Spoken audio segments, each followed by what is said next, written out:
Welcome to Pilar's Pillars, your audio and video access to interviews, communication techniques, insights, and information that will help you speak more and speak better. Now here's your host, Pilar Ortiz.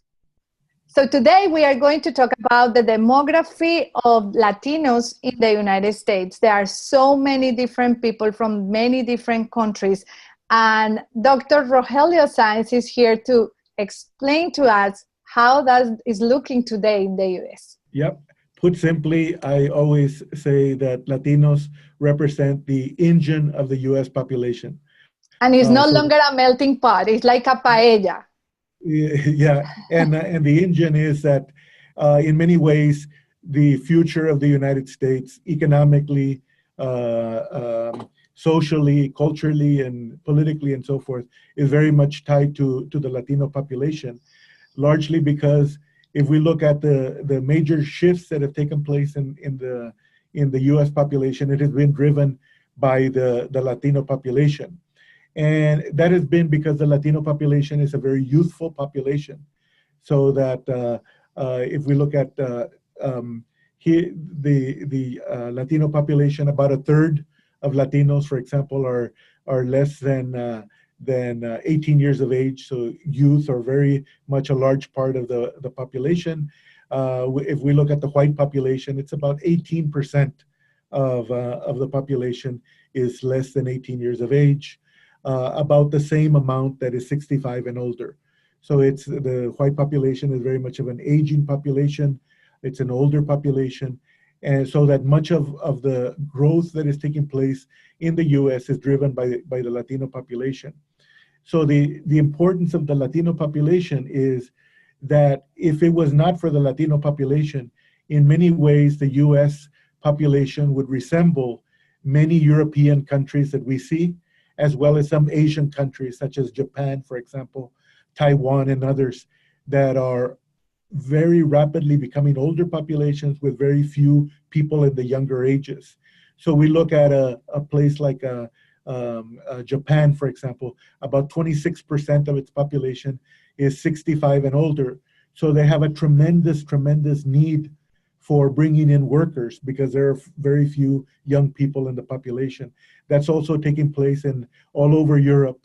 But here in the United States is growing more rapidly than many of these countries in Europe and Asia, because of the growth of the Latino population and the youthfulness of the Latino population.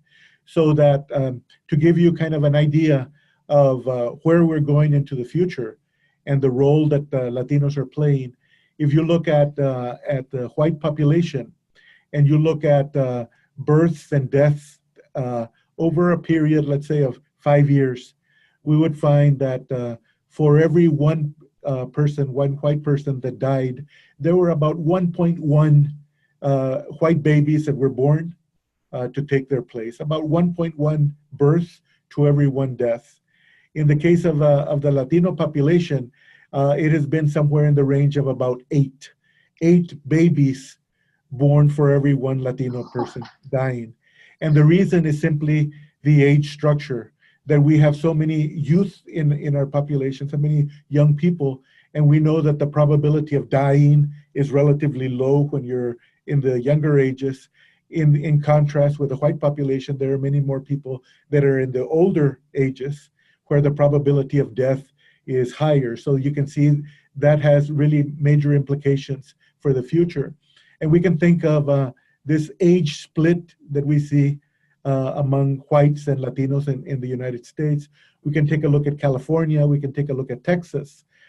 Florida would be the same situation, where in Texas, for example, the population that is age 35 or 40 and older, the largest group is white, and the largest groups under age 35 are Latino.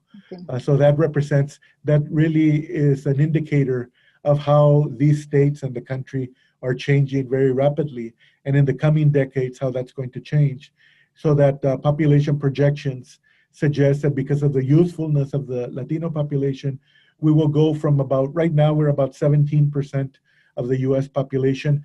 Back in 1980, we only represented 6% of the U.S. population. Today, we're at 17%. Probably in about 2050, 2060, we'll be at about 29% of the population. In contrast, you'll see trends where the portion of the U.S. population that is white will continue to decline because, again, of that aging. And we have the baby boomers that are reaching retirement age, born between 1946 1964. And there's a lot of aging that is taking place there, many of those whites.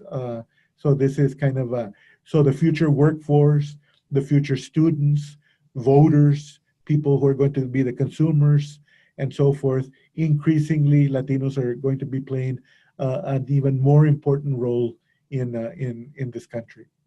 And it only makes sense to be ready to embrace it, to learn more, to get educated. And that's why these segments are so important. And I'm looking forward for the next ones, because we are going to be talking about family, culture, education, health, and more and more. Thank you.